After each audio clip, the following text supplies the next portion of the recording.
Indonesia wa li jamil awliya fid dunya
tampilkan di dalam kitab ini. Jadi sekali lagi itu poin-poinnya.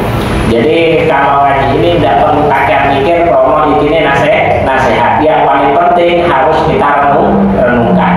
Nah biasanya kitab ini memang sering saya kaji dan sering saya baca, tidak langsung saya hafalkan. Karena biasanya kitab ini saya jadikan sebagai bahan perenungan dan perbandingan untuk sebelum kita mengaji kitab hikam. Dalam kitab hikam itu kan isinya kitab yang menjelaskan tentang tasawuf. Yang kadang dalam proses penataan hati, tasawuf itu kan berbicara tentang penataan hati. Itu memang harus disinkronkan antara hati dan pikiran. Nah biasanya saya menggunakan ini sebagai pengantarnya. Jadi lek uang ngaji hikam, lek gak kuat mikir atau gak punya banyak bahan untuk mengulas pembahasan itu, jadi nek uang kadang nggawe edan. Ya iya, ngaji kitab hikam itu seperti itu. Saya minimal untuk orang-orang yang belum punya pengalaman betul terkait dengan ilmu agama, sing mencoba untuk mengkaji kitab hikam, sing akhirnya jadi edan, itu minimal saya ketemu sudah 2 orang. Saya punya teman seperti itu. Jadi orang masih belum banyak pengalaman tentang ilmu agama, habis itu dia tahu bahasa-bahasa di dalam kitab hikam itu cukup bagus, kemudian dipelajari karena memang mengajak untuk merenungkan dan mencoba untuk mempraktekkan, gak kuat mungkin deh, akhirnya etan-etan diri gitu loh. Nah sebenarnya sudah sangat bagus kitab hikam itu sudah boleh untuk bisa memahami semua itu. Biasanya kalau saya pribadi itu kitab hikam itu saya barengi dengan kitab ini, karena kitab ini isinya itu sebuah kesimpulan-kesimpulan yang cukup kita renungkan saja. Nah seperti kemarin kita sudah membahas tentang pokok-pokok hal yang harus kita perhatikan, yaitu ada 4 pokok hal yang harus kita perhatikan, yaitu adalah pokok daripada obat, pokok daripada ibadah, pokok daripada keizinan, dan pokok daripada adab. Kemarin kan itu. Nah sekarang kita masuk pada pelajaran berikutnya tentang sesuatu yang sebenarnya sudah kita miliki, ya kan? Cuman kadang kita itu tidak mau merawatnya. Apa itu? Baik, kita bacakan redaksinya. Bismillahirrahmanirrahim. Wa qala al-musannifu rahimahumullah ta'ala wa nafa'ana bihi wa bi ulumihi fi dharain amin amin wa ya mujibas sa'ilin. Wal maqalatu utawi dawu asaminata asyarokan kaping 18. Apa isinya makalah yang ke-18? Qala dawu sinten Kanjeng Nabi alaihi muqayyimu tetap ing atase Kanjeng Nabi as-sholatu utawi tambahi rahmatan lan ta'zim wassalamu lan keselamatan. Apa dawuhnya Kanjeng Nabi? Arba'atun utawi perkara papat, ya. Arba'atu jawahiro. Di sini itu arba'atu jawahiro utawi papat piro-piro permoto. Apa ya? Permata. Apa yang dimaksud permata? Kata Rasulullah, di sini dijelaskan oleh Imam Nawawi, wa hiya utawi jawahir iku libasut tabi'ati. Iku libasut tabi'ati, penganggone tabi'at. Artinya yang dimaksud jauhar. Makanya uang itu lek ngaji hadis ya, tidak cukup paham artinya, belum tentu sesuai dengan maksudnya. Makanya uang NU itu cara hadis nggak pasti, nggak mudah untuk langsung pakai hadisnya, tapi biasanya pakai syarahnya. Karena kalau melihat kata dawuhnya Kanjeng Nabi itu jawahir, itu artinya permata. Tapi ternyata yang dimaksud di sini itu bukan permata, tapi sesuatu yang biasanya melekat pada tabiat. Ya libasut tabiati, yaitu penganggone tabiat. Jadi sesuatu yang sering melekat pada tabiat.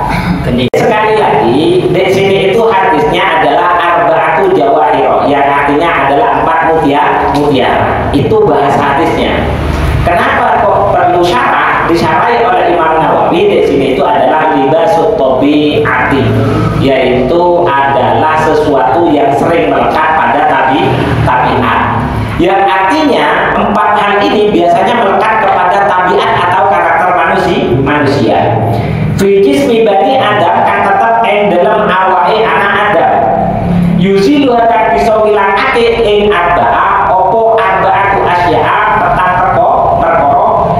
sifati bayani saking piro-piro sifat al-madmu mati kang winoto.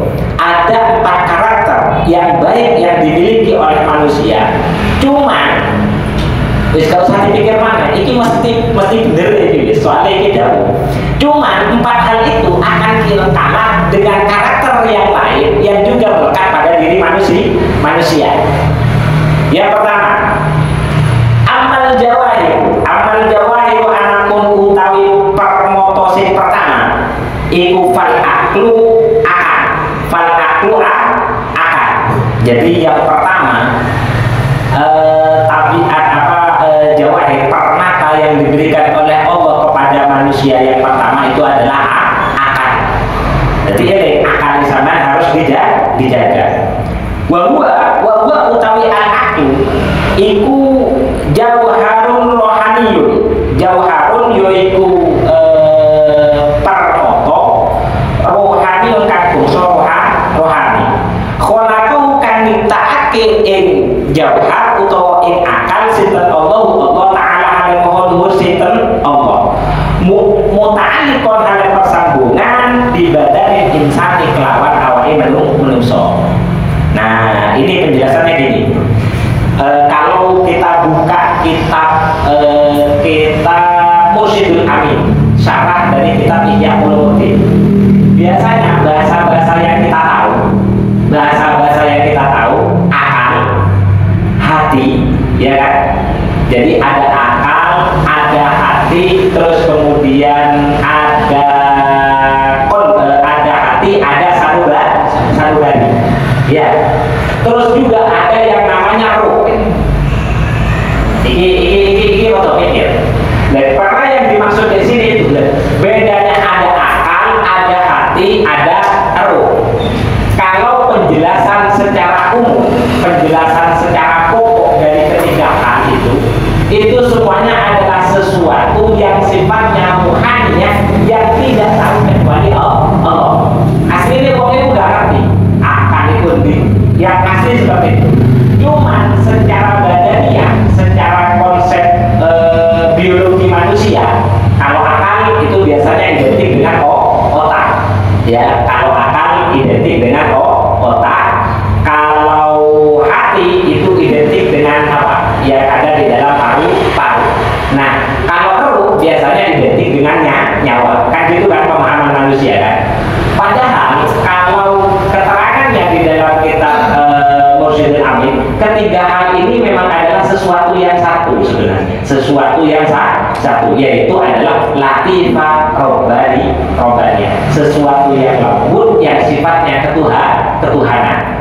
Cuma untuk memudahkan kita itu seperti tadi. Jadi secara biologis itu mungkin akal bisa kita artikan sebagai otak, hati itu bisa kita artikan sebagai jantung, terus kemudian roh itu biasa kita artikan dengan nafas.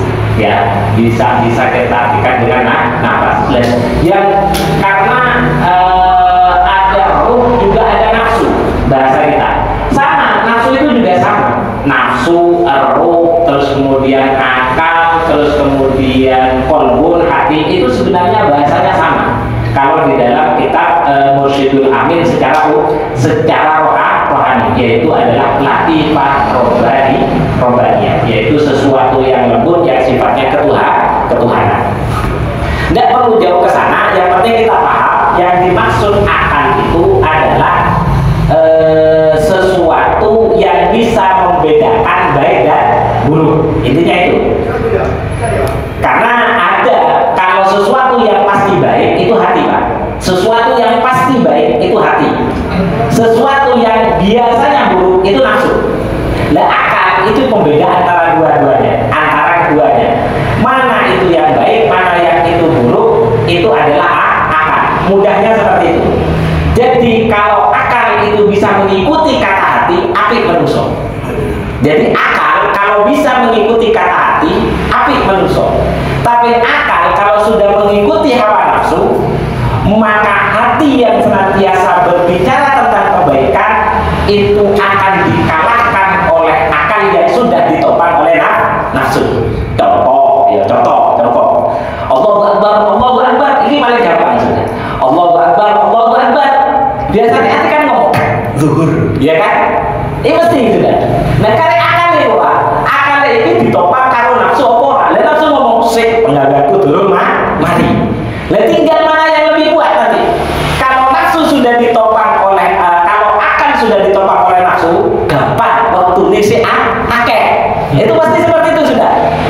Maka hati tadi itu yang mengajak ada bos lagi, ini dijelur pengen ada itu. Tapi kalau hati yang sanggup membackup akal, maka akal itu akan berkata, ini penggawean urusan dunia. Nah ini celuannya pengeran. Nah itu kalau sudah akal ditopang oleh hati. Nah akal itu ada di sana. Akal itu ada di antara tengah-tengah hati dan nafsu. Makanya Nabi itu pernah bersabda, istaftiqollah, meminta-mintalah kamu fatwa pembicaraan kepada hatimu. Hati itu tidak mungkin berbohong sudah. Sampai melakoni kolam dan tak mantap. Nah itu hati.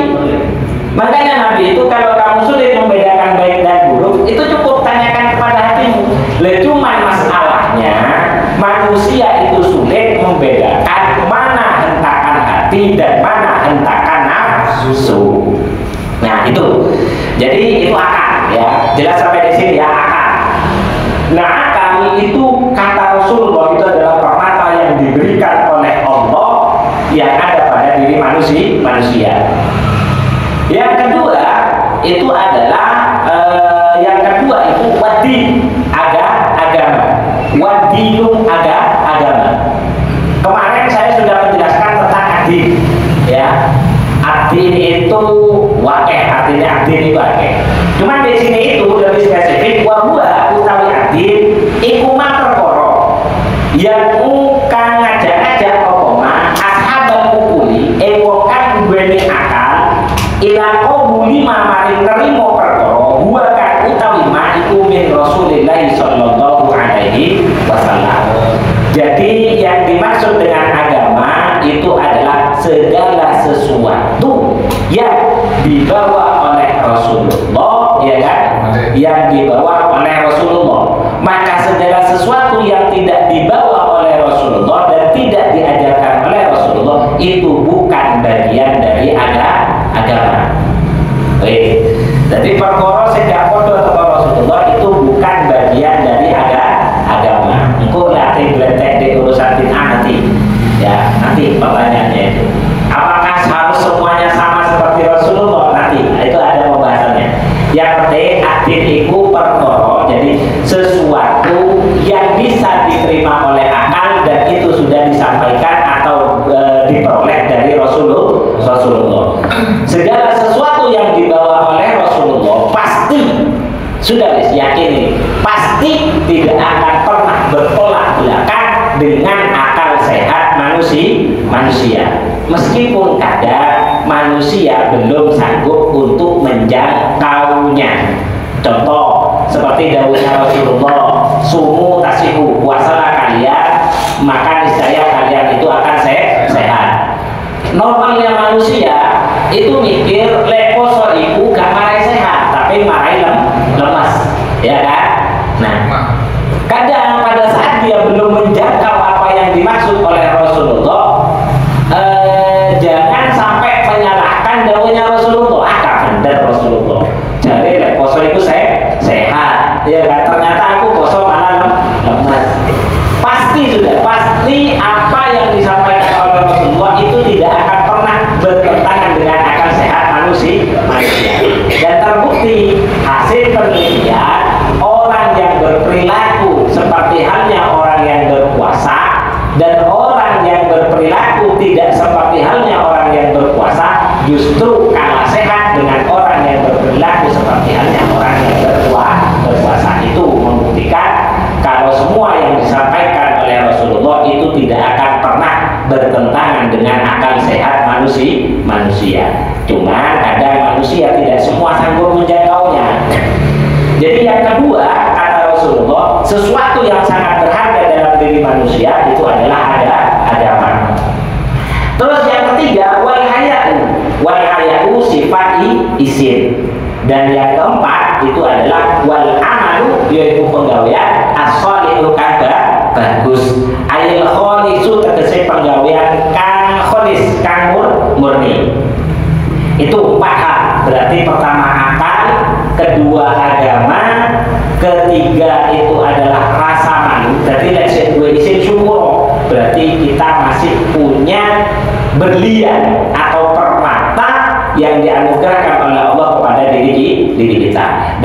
sepertiga amal soleh. Nah itu kata Rasulullah permata.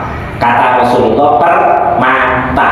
Cuman kadang koyo amal soleh, kadang koyo bosen lah. Jadi wong soleh, kadang bosen. Ya biasa itu. Kadang bosen. Makanya orang istilah santri keluar dari sangkarnya. Ada istilah seperti itu. Jadi kadang biar suwi nyantri moro-moro metu ya di kafe ada yang seperti itu. Padahal kata Rasulullah amal soleh itu bagian dari permata. Jadi ada 4 hal yang menjadi permata, tapi ada 4 hal juga yang bisa menghancurkan permata tadi. Kalau ghadabu moko utawi sifat beduk, amarah, mudah marah, mudah marah. Iku yusilu iso ngilangake opo al-ghadab al-aqla akal. Ingat sudah. Ini sekali lagi gak perlu sama pikir cukup sampai renung. Wa utawi anak itu iku nurun cahaya fil qalbi ing dalam ati. Yukrafu iso dibaca yukrafu, bisa dibaca yakrifu. Yakrifu kan bisa kinawan bihi kelawan kan bisa ngerti sapa wong bihi kelawan nganggo nurun al-haqqa ing perkara kang api, atau bisa dibaca yukrafu. Yukrafu kan kinawan bihi sebab nurun apa al-haqqu perkara kang hak, bisa seperti itu bacanya. Terserah. Yakrifu bihi al-haqqa wal batila lan perkara kang batil. Itu tadi yang saya katakan. Jadi akal itu adalah sesuatu yang bisa membedakan antara yang hak dan yang batil. Ruwiyah dan riwayat pendapat ini diperkuat dengan hadisnya Nabi.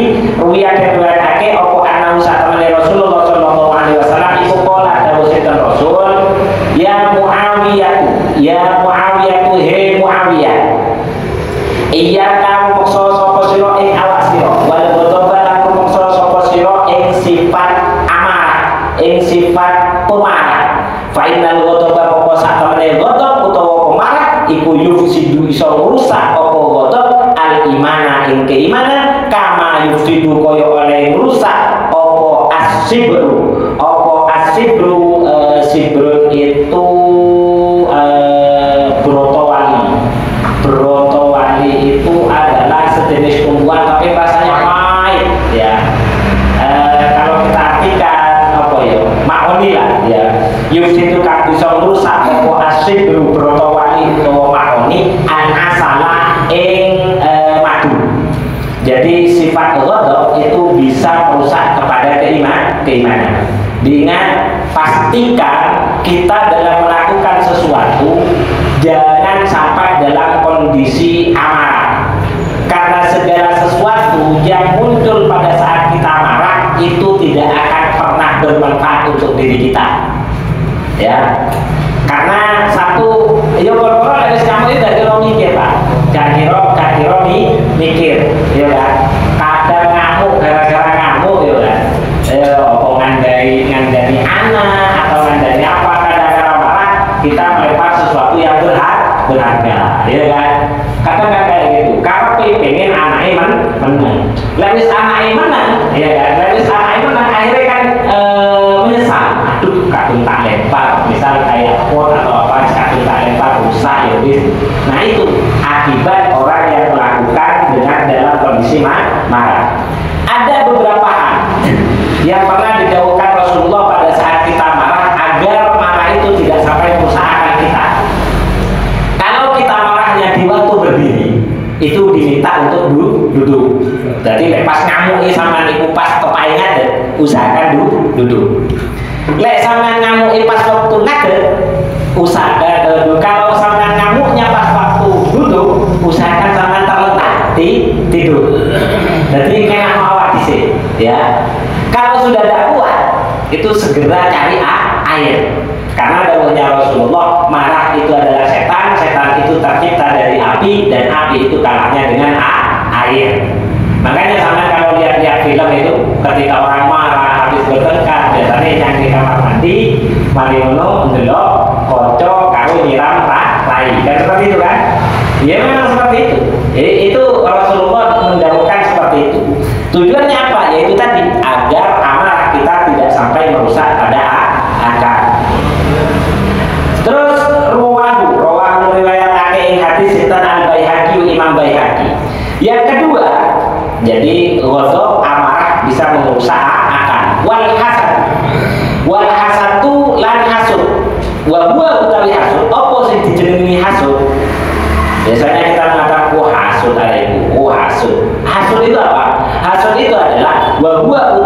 hasud iku tamanna zawalan nikmatil ghairi. Jadi ngarep-ngarep sapa sira, jadi tamanna ngarep-ngarep sapa wa zawalan nikmatil ghairi ing ilange nikmati wong liya, ilange nikmati wong liya. Jadi duduk-duduk ana ning ngarepane omah moro-moro tonggo ana sing tuku sepeda motor anyar gres. Kok gak seneng awake dhewe? Pandang cepat rusak. Nah itu namanya hasud. Lalu kalau kita bukan tidak senang terhadap nikmatnya orang lain, bagaimana? Nah itu tidak masuk, cuman pengen. Nah itu tidak termasuk kepada hasud. Pengen pisan, tapi nggak sampai pengen hilang, itu namanya bukan hasud. Itu masuk kategori topan, ya. Jadi kalau hasud itu nikmat yang dimiliki oleh orang lain kita nggak senang, pengennya itu hilang, itu namanya hasud. Nah sifat hasud itu yufsidu bakal ngilangi, ya kan? Yufsidu bakal ngilangi opo yusilu bakal ngilangi opo hasud adina ing din alis syari'ata tegese syariat. Jadi kata adin dan syariat itu sama. Jadi ngomong syariat berarti yang dimaksud itu adalah agama. Kalau adin ada tiga sebenarnya. Ada adin, ada syariat, ada milah. Ya, ada adin, ada syariat, ada milah. Nah, tiga hal ini sebenarnya sama, yaitu adalah segala sesuatu yang dibawa oleh Rasulullah. Cuman bedanya kalau adil berarti yang dimaksud itu adalah agama sebagai tanggung jawab untuk kita kerjakan atau sesuatu yang harus kita tunduki dan harus kita yakini. Berarti agama itu tertampil dalam bahasa adil. Kalau asyariatu itu adalah berarti agama itu sebagai rujukan, berisi dalil-dalil dan hukum-hukum. Kalau al-millah itu berarti yang dimaksud itu adalah agama sebagai sesuatu perkumpulan, sebagai sesuatu yang bisa menyatukan. Makanya ada istilah millatu Ibrahim, ada millatu Isa. Itu berarti yang dimaksud itu agama bukan sebagai sebuah panduan hukum. Kalau agama sebagai panduan hukum itu namanya bukan lagi adil, tapi syariat, ya. Tapi kalau agama sebagai sesuatu yang harus ditaati, ditunduki dan diikuti, itu baru namanya adil. Nah pokoknya adil, syariat dan milah itu sebenarnya satu kesatuan, satu nama, memiliki makna yang sama, cuman tinjauannya berbeda. Sama seperti putra dengan anak. Lek basa Jawa itu lek anak biasanya kan kanggo hewan, ya kan, anak ibu, ya kan.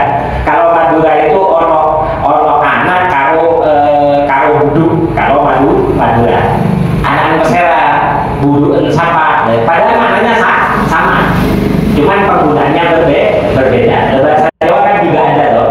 Jadi biasanya kalau bahasa Jawa itu biasanya apa? Anak dengan putra dengan lek anak itu sifatnya lebih umum, baik itu yang berakal ataupun yang tidak berakal. Nah, sama adil, milah sama syariat itu seperti itu. Baik. Nah, hasud itu bisa menghilangkan agama. Yang artinya hasud itu tidak hanya akan menjangkit kepada orang awam, tapi hasud itu juga bisa menjangkit kepada orang yang sudah memiliki ilmu pengetahuan agama. Jadi aja khawatir kalau urusan kiai bodohnya ini kadang yang bodoh gak seneng gara-gara kalah gak ono gak di ngarep nih, gitu loh. Nah itu pasti akan menjangkit. Makanya di sini dikatakan al-hasud itu akan menghilangkan yang namanya adil. Jadi usahakan jangan sampai hasud. Kenapa kok bisa hasud? Nah nanti ini sebelum saya jelaskan tentang masalah hasud ya. Kenapa kok bisa hasud? Salah satunya itu adalah biasanya orang itu hasud karena yang muncul di dalam dirinya itu hanya kata saya. Itu di dalam kitab Sulawat Taufik. Jadi uang itu lek laku anggur aku sing ono dengar, oh gampangan hasud deh, ya kan? Tapi kalau orang itu berangkatnya dimulai tanpa pengerangan disi, gak gampang hasud, gak gampang hasud. Tapi uang habis aku disi, ya aku itu ciri-ciri setan, ciri-ciri setan, jin iblis itu pasti aku. Makanya di dalam satu keterangan, barang siapa yang bisa meninggalkan kata saya, maka dia sudah memasuki derajatnya seorang yang sufi. Sebagian keterangan ada mengatakan seperti itu. Jadi salah satu tandanya orang bisa menghilangkan nafsunya ketika kalimat saya sudah hilang daripada dirinya. Uang itu iso ikhlas kalau orang yo gara-gara nih yo sik ono kalimat aku di jero awal, ya kan? Dia bisa ikhlas dan tidak coba dia itu yang dimulai pertama dengan kalimat Allah. Misal datang ngaji alhamdulillah ya Allah. Urusan kan nggak paham nggak usah. Alhamdulillah ya Allah. Panjenengan ya Allah pun nakdir kula sakit ngaos. Salah satunya itu. Ya, salah satunya itu. Jadi kalau sudah ada kalimat saya di dalam dirinya, biasakan sesuatu itu jangan dimulai dengan kalimat saya.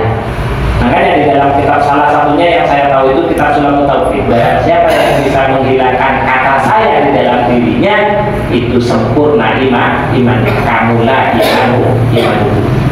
Jadi akhirnya ngomong aku wes rusak pegawaian itu. Lega aku. Nah itu. Jadi hasud itu seperti itu. Hasud itu bisa menghilangkan agama. Agama itu banyak. Keterangan ini diperkuat dengan hadisnya Rasulullah. Riwayat aki annahu satamani Rasulullah sallallahu alaihi wasallam qala kausin Rasul iyakum rumuksa sapa awak sira wal hasada lan rumuksa sapa sira hasud. Fa innal hasada moko sak temene hasud iku yakulu bakal mangan sapa apa hasud al hasanati ing pira-pira kebagusan kama takulu kaya oleh mangan apa annaru geni al haqaba kayu. Jadi kata Rasulullah, orang yang memiliki hasud itu amal kebaikannya itu mudah hilang seperti halnya cepat hilangnya sebuah kayu ketika dibakar api. Ya kayak gitu, perlahan. Ngono, kalau itu sifat hasud. Cara menghilangkan sifat hasud, sering-sering hilangkan kalimat saya. Sudah, itu salah satu cara paling gampang itu. Rawahu riwayat hadis sinten Abu Dawud dan Imam Abu Dawud. Qala Dawud sinten asyair wa kana syair min ba'dil mutaqarrib kang den anggit saking bahar mutaqarrib. Bahar itu adalah nada-nada yang ada di dalam syair. Jadi syair-syair bahasa Arab itu nada-nadanya itu macam-macam. Ada mutaqarrib, ada tawil, ada rojas, macam-macam. Sama seperti khot di dalam bahasa Arab, khot tulisan itu dia macam-macam. Ada khot diwani, ada khot ringi, ada khot kufi. Tulisan Arab itu ya juga ada model-modelnya. Nah, model-modelnya terbatas. Kalau tulisan itu paling cuma 5. Diwani, ringi, kufi, naskhi, sulus. 5. Pengembangan dari 5 itu banyak. Kalau di dalam nada syair itu sama kayaknya cuma 5. Jadi ada wafir, ada mutaqarrib, ada tawil, ada rojas, apa satu lagi saya lupa. Itu semua sudah ada notnya, termasuk ilah itu semua sudah ada notnya, sudah ada rumusan-rumusannya. Nah ini bahannya dari mutaqarrib. Biasanya orang yang bisa membuat syair itu ilmu tata bahasa Arabnya hebat. Salah satunya kemarin yang hadir siapa? Kiai Zulfa. Oh beliau bagus itu untuk membuat syair, beliau itu hebat. Makanya beliau mendapatkan Dr. Honoris Causa. Ya karena salah satu dakwah beliau mudah untuk membuat syair. Nah, syair di dalam bahasa Arab itu adalah masuk kategori sastra yang agak sulit dibanding moco kitab. Lek karo moco syair dibaan itu agak sulit, Pak. Mengartikan dibanya itu agak sulit. Di sini itu apa isinya syair? Ala iling-iling sapa sira, kul ucap sapa sira liman maring wong, bata kang dadi sapa mali maring ingsun iku hasidan wong kang hasud. Sampaikanlah kepada orang yang telah menghasutiku, kata si syair. Atadri apa to ngerti sapa sira, alaman ing atase sapa, asa tawis agawe ana sapa sira al adaba ing adab. Katakan kepada dia, apakah dia tidak tahu kepada siapa dia sudah membenci. Jadi lah Allah wong hasud kandakno. Kon gak ngerti lah, awakmu jijik dek aku, sampean jijik dek sopo asline. Nah, katanya saya kayak gitu. Asa tawis gawe jijik sapa sira utawa gawe Allah sapa sira Allah ing atase sira, ing atase Gusti Allah, fi ing atase penggaweane Gusti Allah. Katakan kepada mereka, karena sebenarnya dia bukan membenci aku, tapi sedang membenci pekerjaan Allah yang telah membuat diriku sukses, yang telah membuat diriku kaya. Aslinya ngono. Ila anta pokoke dalam arek-arek utawi sira iku lam tanto lari do sapa sira li maring ingsun maing perkara wahaba kang wis paring sinten Allah maring ma. Karena sebenarnya kamu itu membenciku gara-gara pemberian Allah padaku berupa kekayaan. Tetapi lek kon gak seneng aku sugih, asli nek kon gak seneng dek peparinge Gusti Allah kanggo aku. Karena pada hakikatnya berarti kamu tidak membenciku, tapi sedang membenci kepada pekerjaan Allah yang sedang memberikan kekayaan kepadaku. Itu jadinya syair. Nanti yang sama aku di wong hasud kaya ngono ae, bukan jijik ya. Lagi mari pangeran itu. Gara-gara gitu. Akhirnya didoakan fajazaka mugi-mugi males setan Allah ing sira. Fajazaka mugi males ing sira setan Rabbi pangeran ingsun. Bi anzadani kelawan yen to nambahi setan Allah ing ingsun. Wasadana mugi-mugi nutup alaika ing atase setan Allah alaika ing atase sira wujuhan qalabi ing dedalane penuh peri. Jadi kata syair, doakan dia untuk teruslah berdoa semoga Allah karena menghadapi orang setelah disampaikan seperti itu, wah lagi pangeran itu cici mari penggaweane Gusti Allah, dan berdoalah semoga Allah senantiasa menambahkan karunia kepadaku dan menutup pintu-pintu permohonan untuk dia. Kayak gitu. Tapi ini kayaknya nggak perlu diikuti. Karena kenapa? Kemarin kita sudah membahas awake dhewe iku ndongakno apik marang wong liya, 70 malaikat ndongakno perkara sing padha untuk diri kita. Sama seperti juga ketika kita mendoakan jelek kepada orang lain, maka mending ketika kita melihat orang yang membenci kepada kita, hasud kepada kita, doakan ya baik agar Allah senantiasa ada malaikat mendoakan kita dengan sesuatu yang sama. Terus yang terakhir wattoma'u lan broto barang utawa punya keinginan yang berlebihan. Gampangane duwe karep tapi gak diukur karo duwe-duwene. Jadi keinginan yang tidak seukuran dengan pendapatan. Itu namanya tomat. Jadi sama moro-moro pengen duwe mobil Pajero, gawe durung, ya kan? Gawe durung wis pengen duwe mobil. Terus ngomong, ya takdir pangeran kagak ngerti wis turun, cacat miring. Jadi gitu. Jadi toma itu seperti apa? Yaitu toma air rubat itu tegese demen banget fisai ing dalam suwiji-wiji. Jadi keinginan yang berlebihan itu namanya toma. Mudahnya mengidentifikasi toma itu adalah keinginan yang tidak sesuai dengan pendapatan atau keinginan yang tidak sesuai dengan kebutuhan. Itu namanya toma. Lah, toma itu bagaimana? Yuzidu bisa ngilangi opo toma al khaya ing rasa izin. Nah, orang kalau sudah punya keinginan biasanya gak duwe izin. Dan yang terakhir adalah wal ghibatu lan ghibah utawa rasa-rasa iku tuzilu iso ngilangi apa ghibah al amala ing pendawian as-sholihah wal ghibatu utawi ghibah bikasril ghini kelawan depoco kasro huruf ini iku ayat qur'an tanutur ayat qur'an tanutur sapa asyasu masawiyal insani ing keolahane menungso fi ghibatihi ing dalam ora-orane menungso. Ghibah itu apa?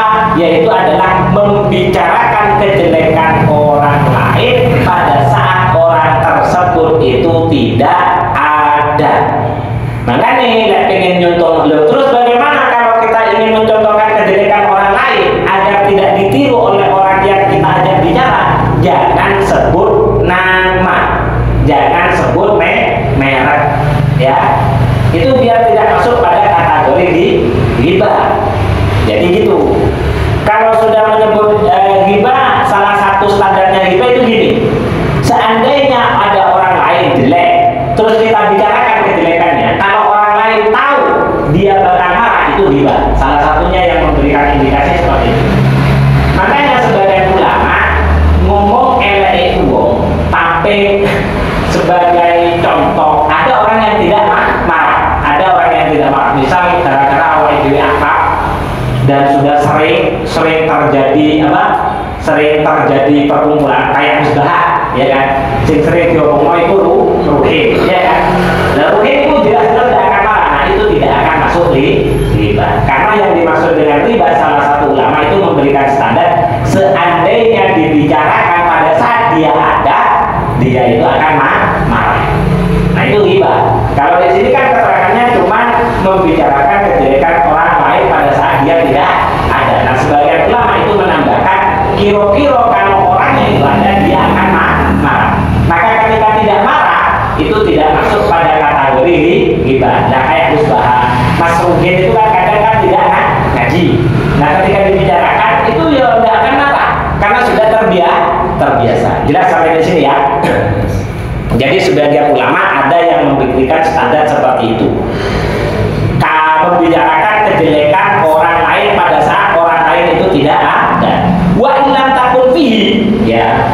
Wa hiya utawi masawil insan iku fihi tetap ing dalam masawil insan wa hiya utawi masawil insan iku fihi tetap ing dalam insan. Yang artinya ya memang itu kejelekan yang dimiliki oleh orang lain.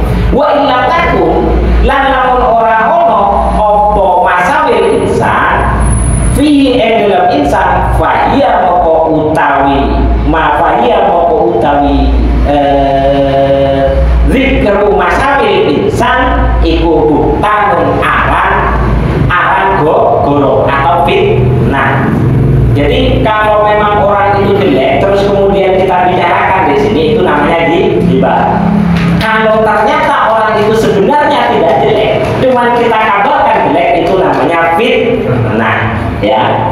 Jadi ghibah dengan fitnah bedanya di situ. Kalau memang betul-betul jelek namanya ghibah, kalau ternyata orangnya yang dibicarakan tidak jelek namanya buhtan atau fitnah. Wa in wajahan lakon ngedekno sapa wong ing masawil insan biha kelawan wa in wajah lamun ngedekno sapa wong biha kelawan wajahin biha kelawan masawil insan bahwa pokok utawi wong iku syakun jenenge misui. Kalau kejelekannya itu ditunjukkan di depan orangnya, itu jenenge misui. Jelas ya? Makanya kata Imam Syafi'i, kalau mengingatkan orang lain di muka umum, ya, di muka umum itu namanya bukan mengingatkan tapi menghina. Jadi anjene ono wong elek, itu jangan diingatkan di muka umum kecuali sesuatu yang membahayakan. Karena menunjukkan kejelekan orang lain di muka umum itu namanya misui, Pak. Jadi misui, yo tanggapan yo piye sama lek misui. Ya takut, Pak. Ya takut. Meskipun aja sama